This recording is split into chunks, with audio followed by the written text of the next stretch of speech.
Want to make yourself look like a superhero shooting energy beams from your eyes? CapCut Mobile makes it surprisingly easy with its built-in laser eye effects.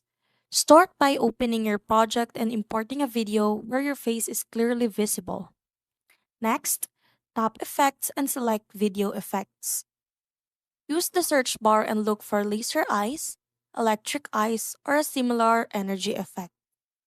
Once applied, you'll instantly see glowing beams shooting from the eyes of your subject.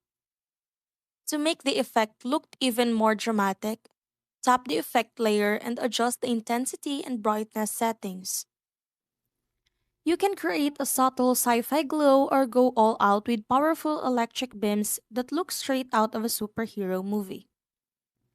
Preview the effect and make any final adjustments until you're happy with the result. That's how to add an electric laser eyes effect in CapCut Mobile. It's a fun effect that's perfect for superhero edits, gaming content, action videos, and viral social media posts.